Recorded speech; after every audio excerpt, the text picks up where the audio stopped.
Yo, Buckshot the BDI MC in the spot with the teacher, Krs1. Word up. Culture 6 right here in the mix. Culture 6 holding it down. You heard? Yo, Buckshot the BDI MC in the spot with the teacher, Krs1. Word up. Culture 6 right here in the mix. Culture 6 holding it down. You heard? Are you embracing the whole digital age, all the internet marketing and all that kind of stuff? Yes, I mean, of course I embrace the digital age. I embrace technology. You got to remember, Boogie Down Productions was the first rap group in history to master their album on a DAT tape. I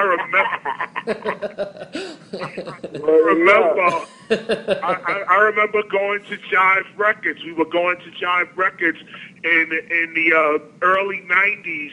And everybody used to deliver their masters. You know, the record company pay you money, and you got to deliver the master, and all it's all legal-like and all that. And cats used to deliver, quarter-inch and half-inch masters, the big reel-to-reel, to the record company. And I remember I put my entire album, By All Means Necessary, was on DAT. It was on digital audio tape. Wow. And I sent that off to Jive, and Jive didn't accept it because they said it was not a master. they said, this is not a master. They didn't have the technology. I said, this is more of a master than the analog that you're actually getting. And it also became an article in one of the magazines that year that we were dealing with this digital technology. I mentioned that at the top just to answer your question quickly and say, yeah, we embrace the digital age. I could go on and on with Sen G from Ultramagnetic being the first one to use sampling, SP12 drum machine, sampling. Criminal Minded was a technological masterpiece. Right. Nobody sounded like us.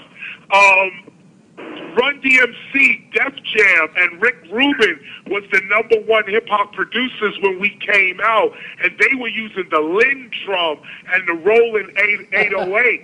We came out in '87 with the SP1200. My man Tricky T, oh man, let me take you back to Mantronic with the invention of the 808.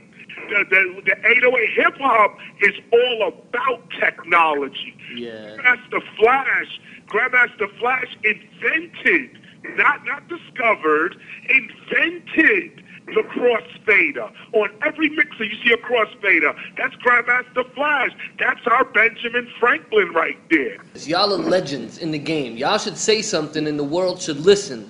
But it's like y'all come out, y'all did the auto-tune joint, and the next thing you know, Jay-Z does an auto-tune joint. But because Jay-Z happens to be the guy at the moment or with the bigger budget, all of a sudden everybody's, praising him. But what happened with y'all record? I mean, y'all are standing up saying this stuff first. KRS did the blueprint. In Islam, they have a prophet called Prophet Muhammad. Right. And his wife was the one responsible for him getting the money to build Mosque Qibla, the first mosque ever built. You think she got the credit for it? Right. Wow. See how powerful that statement is, but you know what? Muhammad knew. You know who else knew? The Creator. The people that we really do it for, people like us. Us. Now, us, we the poor righteous teachers. You talk about Jay-Z. I find it magnificent today. Hip-hop is finally unified. Finally.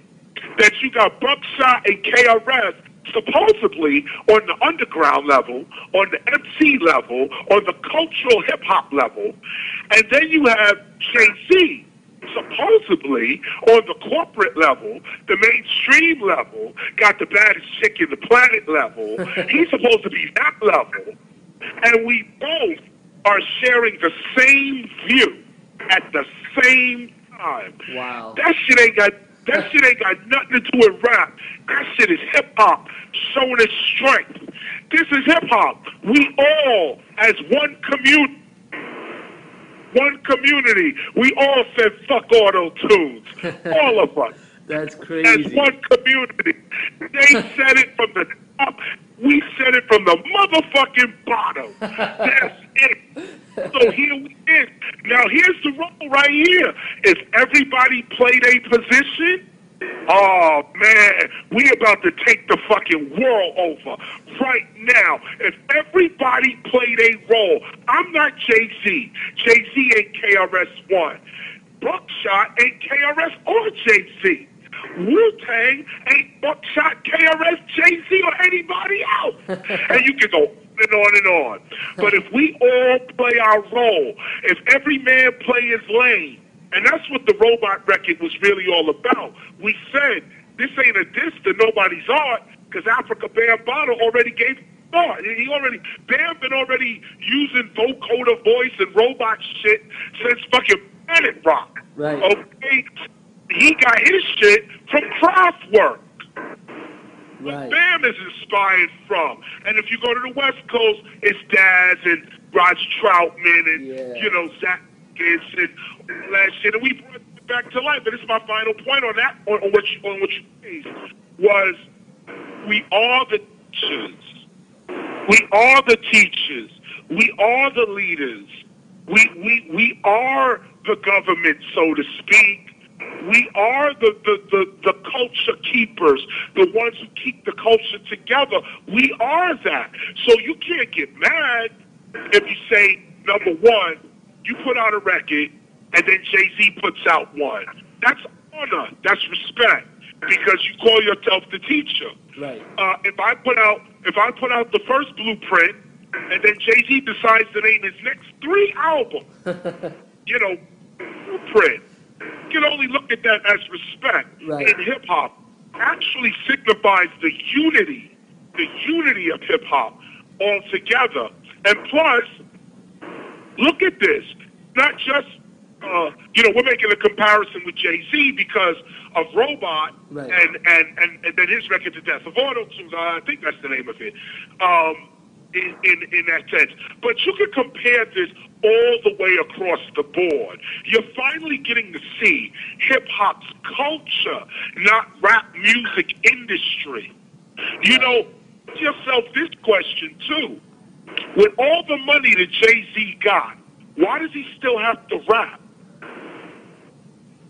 Why does he still have to rap? He has to rap because he is hip-hop. Right. He is the culture itself.